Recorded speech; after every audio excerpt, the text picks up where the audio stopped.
que é uma filosofia trágica? Qual a relação entre a alegria, a afirmação da vida e o trágico? No programa de hoje, o filósofo Roberto Machado apresenta o pensamento trágico de Nietzsche. Um dos objetivos de Nietzsche, ao criar uma filosofia que ele chamou de trágica, é possibilitar o que ele também chamou de Gaia ciência. Quer dizer, um saber alegre,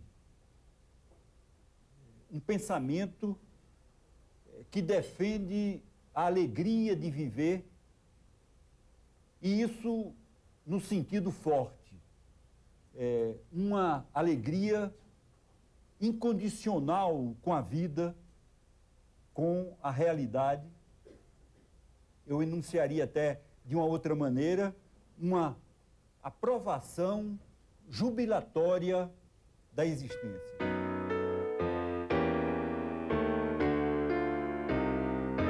Nietzsche, em Assim Falou Zaratustra, vai utilizar uma forma de expressão que eu chamaria de artística, ou, ainda mais precisamente, uma linguagem poética. Portanto, fazer filosofia não segundo um modelo da racionalidade científico-filosófica, e sim através de um modo de expressão artístico, poético. É isso que é Zaratustra. E, nesse sentido, me parece que ele é o ápice da filosofia do Nietzsche e o ápice da enunciação de um tipo de pensamento que Nietzsche chamou de trágico. Pois bem, a passagem, o trecho mais elucidativo da relação entre a alegria e o trágico se encontra em um dos capítulos mais importantes do Zaratustra. Esse capítulo, que é da terceira parte do livro, se chama Da Visão e do Enigma. E eu vou falar mais precisamente, sobretudo, do final desse capítulo, Da Visão e do Enigma, que é um trecho que eu poderia intitular de A Serpente e o Pastor. Durante uma viagem de navio por alto mar, longe de todo porto seguro, o Zaratustra vai narrar a corajosos marinheiros que, como diz o texto, empreendem longas viagens e não gostam de viver sem perigo. Zaratustra, portanto, vai narrar a seguinte visão. Um dia, pouco antes, justamente logo depois de ter abandonado os discípulos para pegar o navio e voltar para a solidão de sua caverna, Zaratustra se encontra, aí vocês vejam, não é só os personagens que são importantes, mas também o entorno, o cenário. Então é sempre interessante situar o que é dito com relação a quem disse e com relação a onde é dito e em que circunstâncias é dito. Pois bem, essa visão que o Zaratustra vai contar durante essa viagem para os marinheiros que também estão contando as suas aventuras, não é, como testemunho de atos de coragem que eles viveram em vários portos.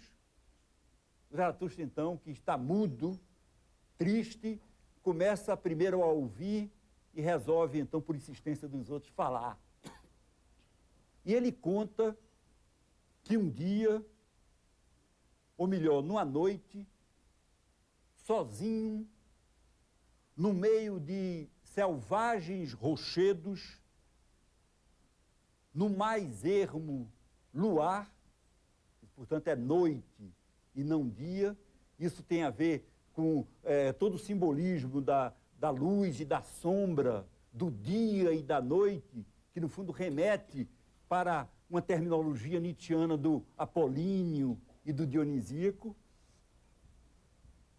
Pois bem, nessas circunstâncias, ele vê um pastor de ovelhas, deitado, contorcendo-se em convulsão, com o rosto transtornado, com a expressão cheia de náusea e horror. Por quê? Porque uma negra e pesada serpente pende de sua boca.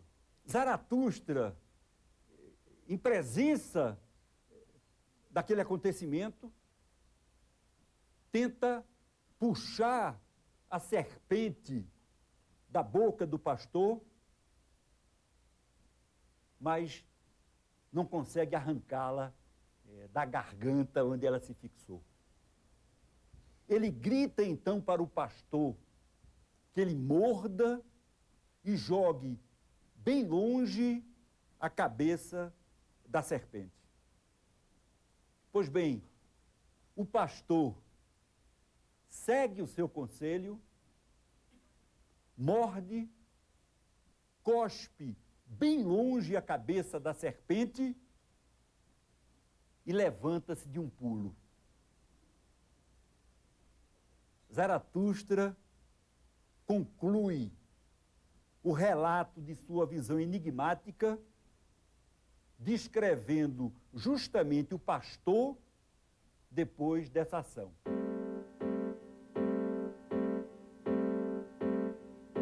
Não mais pastor, não mais homem, um ser transformado, translumbrado, que ria. Nunca até aqui na Terra riu alguém como ele ria. Vocês vejam que é o tema da alegria e é o tema do trágico. Para interpretar essa visão, é preciso apreender o significado de dois dos seus principais componentes. Quer dizer, é preciso saber, primeiro, quem é o jovem pastor. Segundo, o que é essa negra e pesada serpente. Ora, a meu ver, dois trechos de um outro capítulo dessa terceira parte do Zaratustra, capítulo chamado O Convalescente,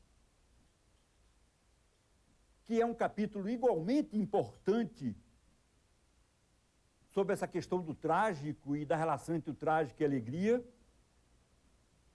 permitem esclarecer essas questões. O primeiro, portanto é mais fácil interpretar, diz claramente que o jovem pastor, em cuja garganta se insinuou a negra e pesada serpente, é o próprio Zaratustra.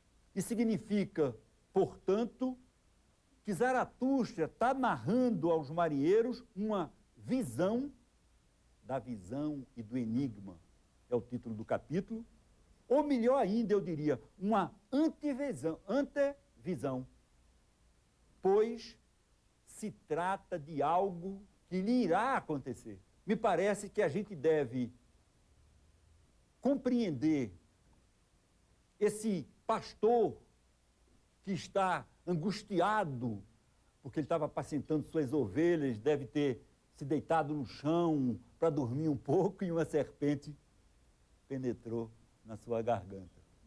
Mas eu não disse ainda o que era essa serpente.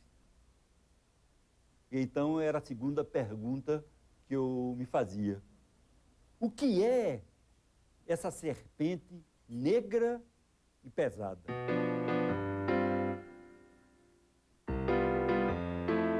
O grande fastio que sinto do homem, isto penetrar em minha goela e me sufocava. E aquilo que proclamava o adivinho, tudo é igual, nada vale a pena, o saber nos sufoca. O adivinho é alguém, toda vez que ele aparece no livro, o Zaratustra quase esmorece, quase se torna igual a ele. Vocês devem encontrar vários desses adivinhos na vida. Penso que há nessa referência ao fastio, à náusea, ao nojo pelo homem, uma indicação importante. A indicação de que a serpente negra e pesada simboliza aquilo que Nietzsche chamou de niilismo. Simboliza o niilismo que sufoca Zaratustra, enchendo-lhe de náusea e horror. O que seria esse niilismo sufocante descrito por Nietzsche? É o que veremos no próximo bloco.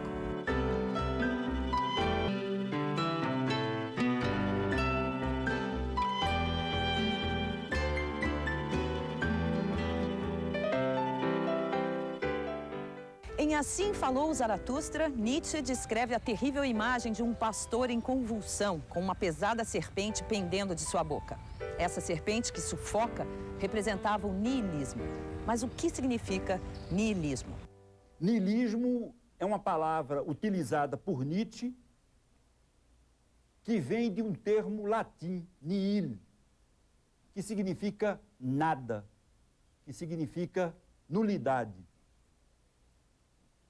Pois bem, me parece que não há dúvida de que essa serpente negra e pesada simboliza o niilismo, pois o adivinho é no livro um personagem niilista, no sentido em que nega a vida, no sentido de ser um personagem para quem a vida não tem valor, ou para quem a vida tem valor de nada. Mas isso ainda diz pouco. É também indispensável salientar que se trata, quando se fala do niilismo do adivinho, de um tipo específico de niilismo. Pois bem, eu gostaria de propor para vocês uma interpretação do conceito de niilismo em Nietzsche, dizendo que a palavra niilismo é passível de várias definições, pelo menos 4 é o que eu vou propor nessa palestra. Para que nós entendamos o que é o niilismo do adivinho. O niilismo do adivinho não é o niilismo considerado como desvalorização da vida em nome de valores superiores. Essa expressão valores superiores em Nietzsche significa sempre valores superiores à vida. Valores que vêm julgar a vida a partir de um ponto de vista superior, como se houvesse, coisa que Nietzsche não aceita, um ponto de vista superior à própria vida. Entende? Nietzsche é um filósofo da vida. Então, em vez de avaliar a vida, é a vida em última instância que avalia. É uma ideia extraordinária do Nietzsche. Quando a gente está dando sentido às coisas, quando a gente está avaliando, é o que nós temos de vida dentro de nós que avalia. Isso é uma ideia muito interessante. Isso vai remeter a um conceito de vontade de potência. É a nossa vontade de potência, que pode ser afirmativa ou negativa, que se expressa através de determinadas avaliações. Essa desvalorização da vida em nome de valores superiores à própria vida é o que Nietzsche chamou de niilismo negativo. Quer dizer, é aquilo que para ele, foi criado pelo platonismo, quer dizer, que é o início da filosofia racional, conceitual, na Grécia, com Platão e seus seguidores, e pelo cristianismo. Nietzsche é um filósofo curioso que nota um parentesco muito grande entre o cristianismo e o platonismo. Platão é o criador, talvez da definição, talvez não seja a mais verdadeira, mas é a mais bonita sobre o tempo. Não sei se vocês conhecem, eu vou dar a vocês de presente. O tempo é a imagem móvel da eternidade. Dito de outro modo, o tempo é uma imitação móvel da eternidade. Isso significa o quê? Uma superioridade da eternidade com relação ao tempo.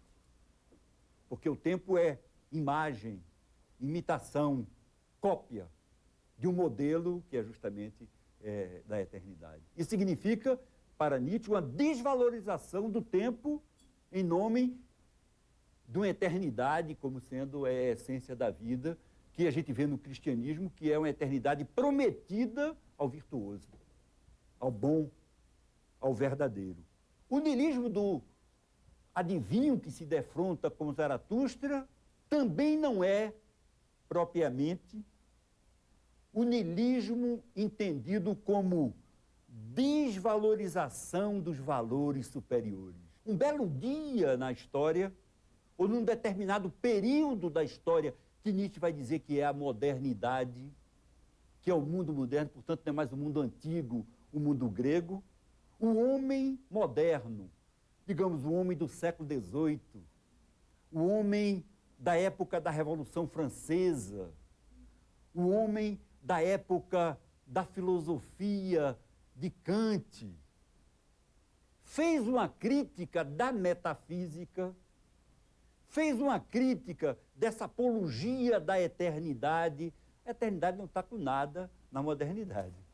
A modernidade, justamente, é a época que inventa a história, que inventa o tempo na sua positividade. Nietzsche, que eu acho que seria um grande publicitário, quer dizer, sabe vender bem suas ideias, inventou uma expressão que todos vocês já ouviram, embora ela seja profundamente enigmática. Essa expressão é morte de Deus.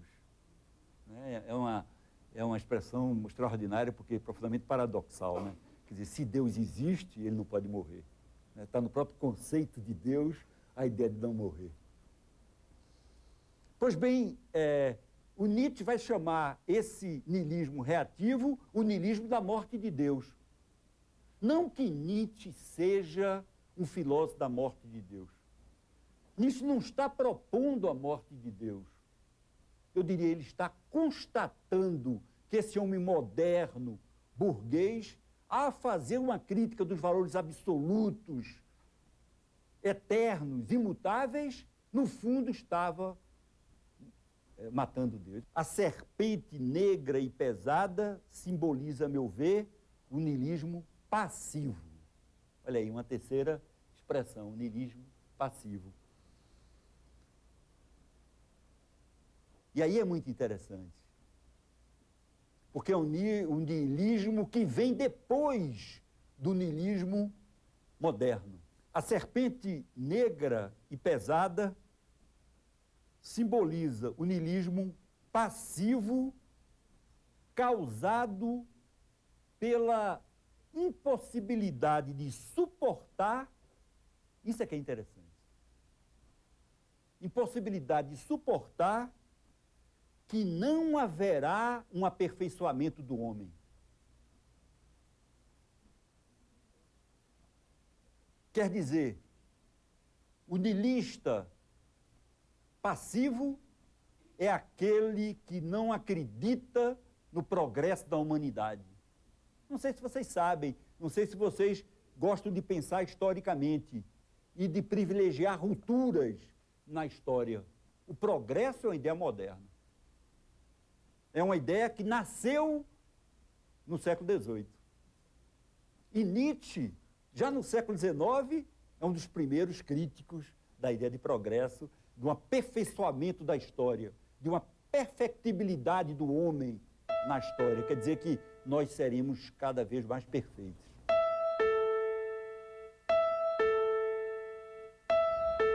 Nunca ouviram falar do insensato que acendia uma lanterna em pleno dia e corria pela praça do mercado gritando sem parar: "Procuro Deus, procuro Deus".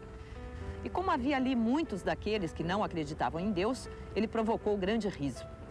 "Ter-se-á afastado", dizia um. "Ter-se-á perdido como uma criança", dizia outro. "Estará escondido, terá medo de nós, terá embarcado, terá emigrado". Assim gritavam e riam todos ao mesmo tempo. O insensato saltou no meio deles e trespassou-os com o olhar. "Onde está Deus?", exclamou. "É o que vou lhes dizer. Nós o matamos, vocês e eu. Nós todos somos seus assassinos. Mas como fizemos isso? Como pudemos esvaziar o mar? Quem nos deu a esponja para apagar o horizonte? Que fizemos para quebrar a corrente que ligava esta terra a seu sol? Aquilo que o mundo possuía até então de mais sagrado e mais poderoso perdeu seu sangue sob nossas facas. Quem limpará esse sangue de nossas mãos?"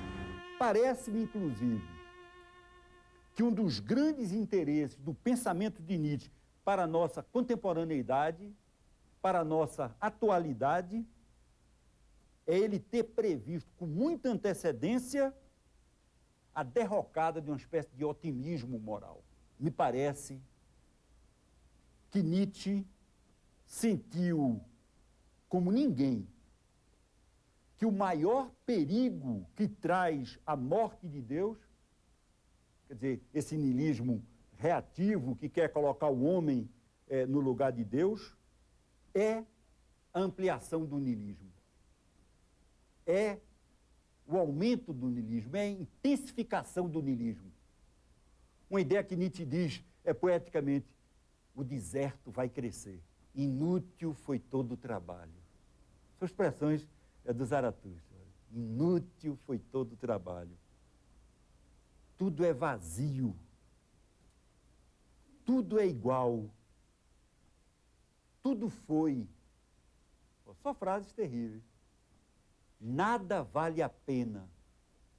O saber nos sufoca.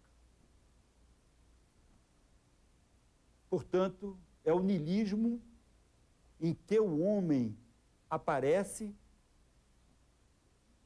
como incapaz de amor, como incapaz de desejo e como incapaz de criação. O niilista passivo é alguém que não tem mais esperança. Né? Se vocês me seguiram até agora, vocês podem entender isso bem. Quer dizer, não tem nem esperança em Deus, não acredita num céu, numa vida eterna como recompensa, como acreditava o niilista negativo, mas também não acredita mais em progresso humano, histórico, como o niilista reativo. Considera que o homem não deu certo e se entristece com isso. O mais difícil de suportar na vida, e todos nós vamos entender imediatamente isso, é essa ideia. A ideia de que não há esperança. A ideia que não há esperança de eternidade futura ou de tempo futuro que venha corrigir o instante, esse instante que nós vivemos. E isso é muito difícil de suportar. E é isso que faz o pensador cair no niilismo, esse terceiro tipo de niilismo, que é o niilismo passivo. Nietzsche foi um filósofo que buscou a afirmação da vida. No próximo bloco, veremos o caminho encontrado por ele para combater o pessimismo e a desesperança do niilismo passivo.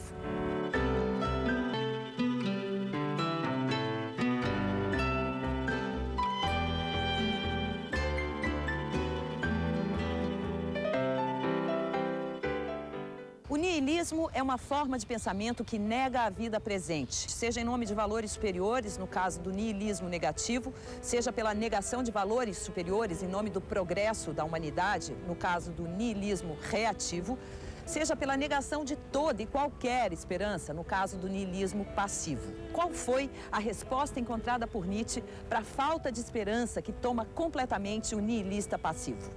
O que é que esse pensamento da não esperança diz? Que o homem pequeno sempre existirá. Está entendendo? Que não haverá um aperfeiçoamento no homem no sentido da sua plena realização um dia.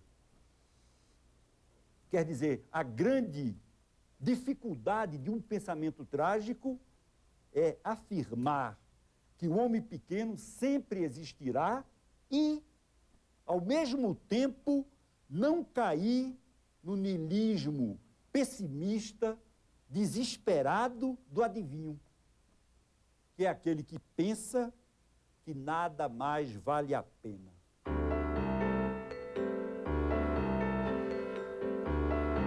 E viu uma grande tristeza descer sobre os homens. Os melhores deles cansaram-se de suas obras. Proclamou-se uma doutrina que uma fé acompanhava. Tudo é vazio, tudo é igual, tudo foi. Onde há um mar ainda no qual possamos afogar-nos. Em verdade, já estamos cansados demais para morrer. Agora continuamos acordados e vivendo em câmaras mortuárias.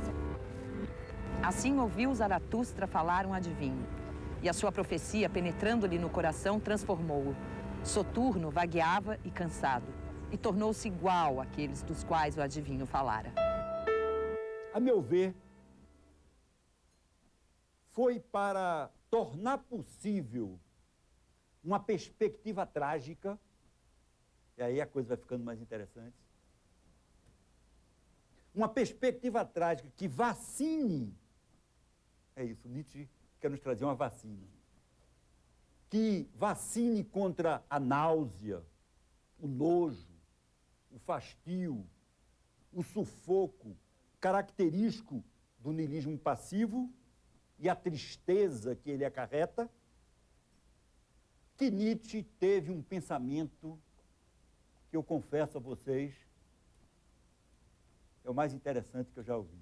Esse pensamento é o pensamento do eterno retorno, que eu acho que é o pensamento trágico por excelência. Eu venho falar aqui sobre a alegria e o trágico em Nietzsche. Então, a minha questão é essa: como ser alegre afirmando o eterno retorno? Existem 3 temas fundamentais, a meu ver, no Zaratustra. O primeiro, super-homem, ou além do homem, como outros gostam de chamar, pouco importa o termo, o importante é sempre o conceito.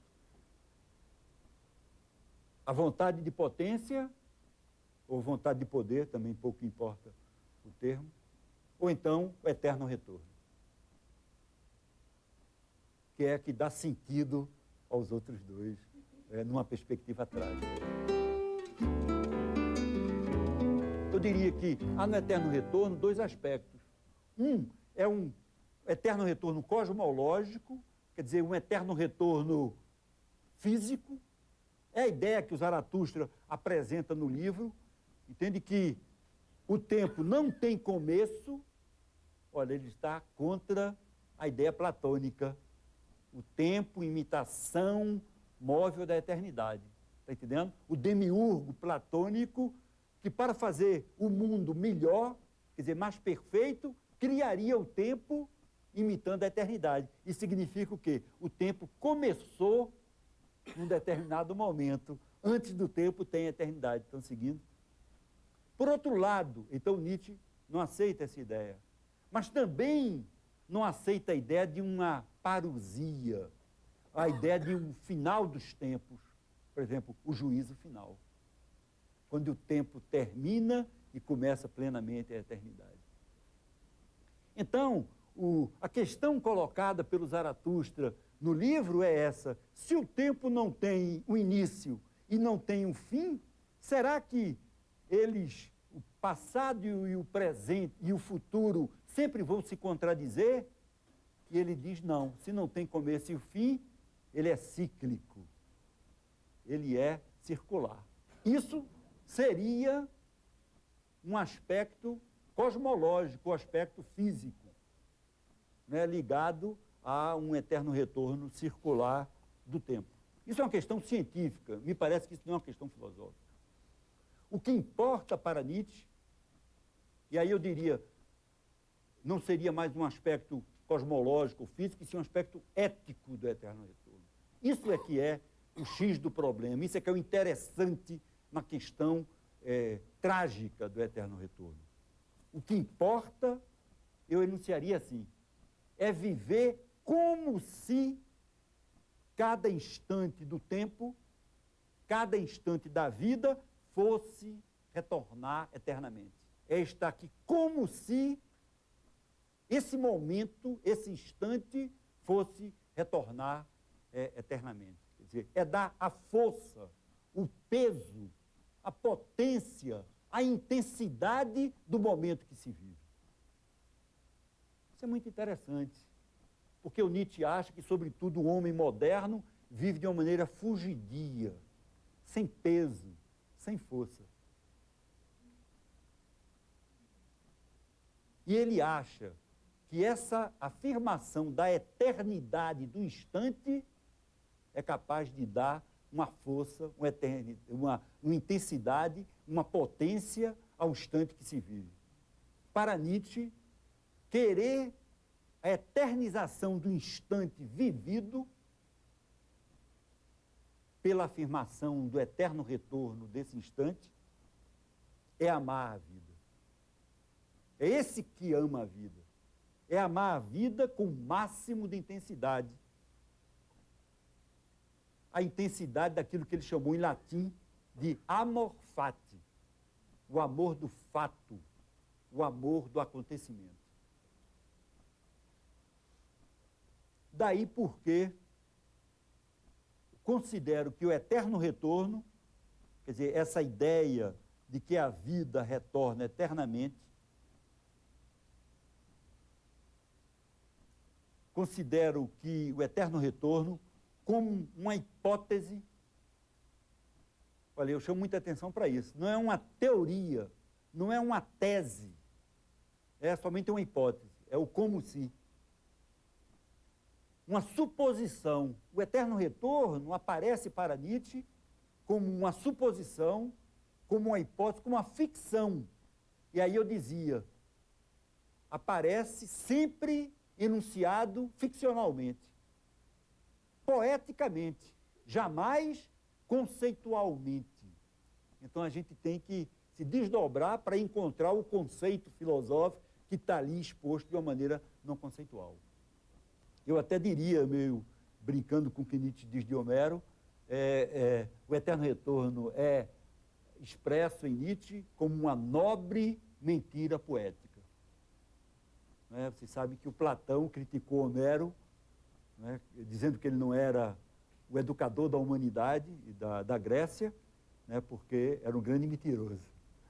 E o Nietzsche, então, reabilita essa ideia de mentira poética e eu aplicaria ele no enunciado do eterno retorno. Portanto, eu não procuro a verdade do eterno retorno no sentido físico ou cosmológico. Nietzsche não tinha capacidade de afirmar isso desse modo. Mas eu valorizo muito como essa ficção, essa hipótese que procura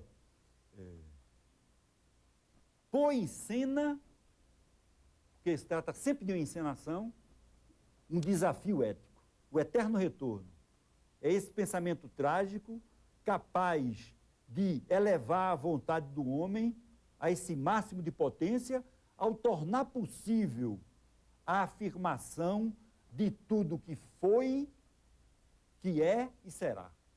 Veja bem que é uma tarefa sobre-humana. Não é? Se a gente fosse mesmo possuidor do talento de poder pagar umas coisas da nossa vida futura ou passada, eu garanto que todos nós passaríamos uma esponja em certos acontecimentos, não? Quem de nós não disse, puxa vida, por que eu fiz isso? Me estrepei, tá entendendo? Como foi difícil me reabilitar depois daquela besteira que eu fiz. Lógico, eu acho, a impressão que eu tenho, se você levar essa exigência da afirmação de tudo que foi, é e será, você enlouquece. Mas vale a pena tentar. Vale a pena se aproximar disso, né? Isso seria, digamos, uma atitude de um super-homem. Mas nós dificilmente conseguiríamos chegar lá. Eu estou querendo dizer que afirmar eticamente o eterno retorno é ter a coragem de dizer a respeito de qualquer acontecimento em nossa vida. São palavras extraordinárias. Foi assim? Pois muito bem, assim eu quis. Foi assim? Aconteceu assim? Pois muito bem, era isso que eu queria. Ou então, como Zaratustra também enuncia num outro momento, era isso a vida? Olha aí, possíveis palavras finais. Se vocês não pensaram qual vai ser o teatrinho da última cena. Era isso a vida? Pois muito bem, outra vez. Olha o que é a ideia da eternidade. Pois muito bem, afirmo a vida integralmente como eu vivi e gostaria de viver do mesmo modo outra vez. O eterno retorno faz parte de um pensamento trágico capaz de vacinar o homem contra a náusea, o fastio e a tristeza do niilismo passivo. Mas há também um outro tipo de niilismo mais alinhado à perspectiva trágica. Confira no próximo bloco.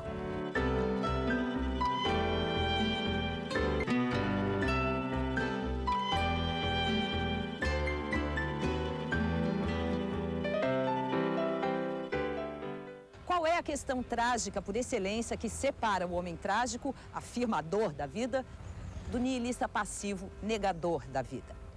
Qual é a diferença, portanto, entre o afirmador do eterno retorno, o trágico, e o negador da vida, o nihilista passivo? A minha resposta é a seguinte: é uma diferença de perspectiva. Somente uma diferença de perspectiva. Veja bem, a minha ideia é essa.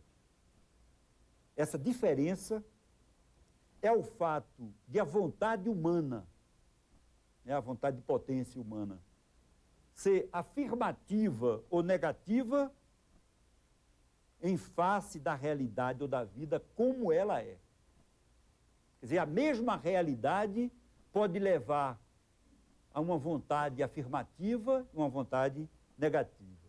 Pode levar à alegria ou à tristeza. Pode considerar que nada tem valor na vida, ou então, cito Nietzsche, que nada tem valor na vida a não ser o grau de potência, quer dizer, a intensidade. Em suma, pode ser um nihilista passivo, é o esgotado, o exausto, o triste, ou aquilo que Nietzsche chamou, é o quarto sentido da palavra que eu prometi explicitar para vocês, o niilismo ativo. Olha aí, o trágico para Nietzsche é um niilismo no sentido em que é uma negação de valores terrenos, como também de valores superterrenos, de valores futuros ou valores eternos. Esse nihilista ativo é aquele cuja vontade atinge o máximo de potência ao afirmar alegremente o eterno retorno. Deste modo, eu digo, para concluir, a questão trágica por excelência. Que questão trágica é essa? Você afirmaria sua vida como ela tem sido? Isso para Nietzsche, sobretudo para o último Nietzsche, é essa. O que interessa para a gente é isso. Você teria coragem de afirmar sua vida como ela está sendo agora? Pois bem, essa questão trágica, terrível, pode acarretar duas respostas práticas, que ele chama também de éticas. Quer dizer, com isso eu estou querendo dizer, duas atitudes existenciais. A tristeza do niilismo passivo ou a alegria provocada pelo desejo do eterno retorno. Pois, para quem tiver a coragem de enfrentar, encarar, assumir esse pensamento abissal, pensamento de abismo, sem fundamento, a vida, segundo Nietzsche, se transformará criando a leveza sobre-humana do riso. Ou melhor ainda, a leveza de um riso sobre-humano. Como aconteceu com um jovem pastor. Ao morder a serpente, ao morder a cabeça da serpente e decepar-lhe. Eu diria que essa mordida, é esse ato que eu interpretaria como sendo uma decisão trágica que faz com que a vida deixe de ser opressiva. É o símbolo da serpente entalada na garganta do pastor, transformando o homem, o pastor, em alguém que é portador de uma alegria trágica. Ao menos é o que penso que seja sugerido por essa visão enigmática do Zaratustra, quando apresenta o pastor, depois de ter mordido a cabeça da serpente, como um ser transformado, transfigurado, que ri.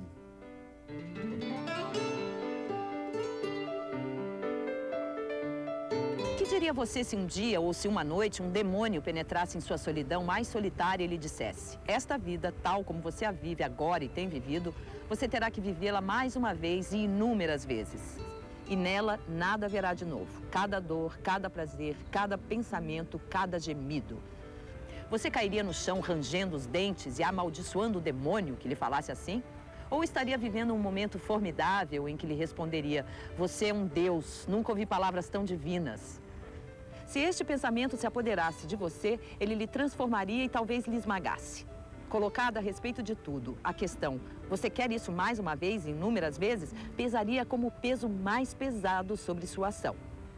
Ou então, como seria necessário querer bem a você mesmo e à vida para nada mais desejar a não ser esta última eterna confirmação. O programa de hoje termina por aqui. Até a próxima semana com mais um Café Filosófico.